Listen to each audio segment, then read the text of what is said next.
Hi, my name is Joseph Parker, WBO champion of the world, and you're watching Sporting Icons.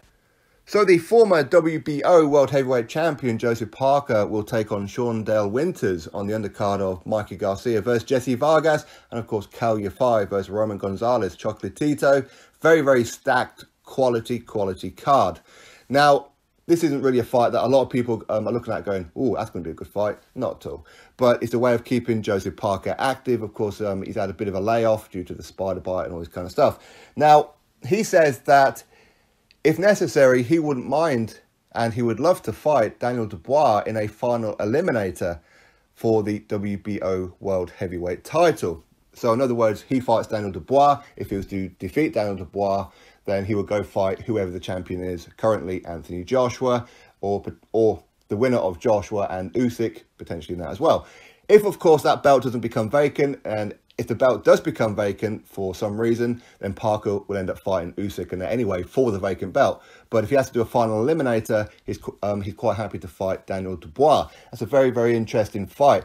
But in order for that one to happen, first of all, Parker, he's got to be staying undefeated, or as in no more losses from here until whenever. And of course, Daniel Dubois, he has to defeat Joe Joyce. Again, no foregone conclusion. In fact, I'm seeing a lot of people believing that Joe Joyce is actually going to beat Daniel Dubois. I don't know about the betting odds. It's not something that I ever look at.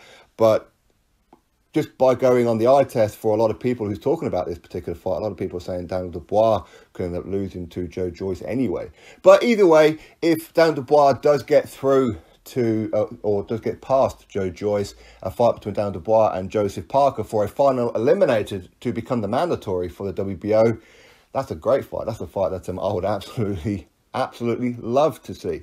We could argue that maybe it's too early for Daniel Dubois because, I mean, first of all, he's a very, very young man. He's very inexperienced. He's got very limited amateur experience and all that kind of thing. So, but he is a Frank Warren fighter. Frank Warren fighters, along with Bob Arum fighters, do tend to be pushed up the WBO rankings pretty quickly. So we could probably argue that even Joe Joyce might be a bit too soon for him, or maybe Joseph Parker might be a bit too soon for him. But so far, Daniel Dubois is looking the real deal. He's looking absolutely fantastic. And as a Brit, we're all very proud of him. But if that fight was to happen, I'd certainly watch that fight. I'm sure you guys would do.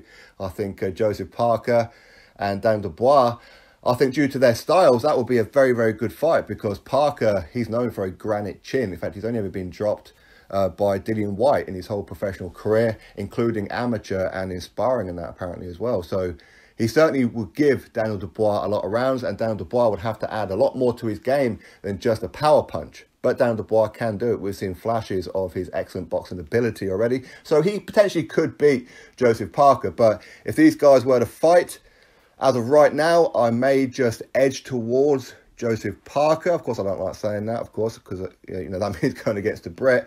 But again, I think I'll probably have a better understanding depending on how Daniel Dubois handles Joe Joyce, if of course he beats Joe Joyce.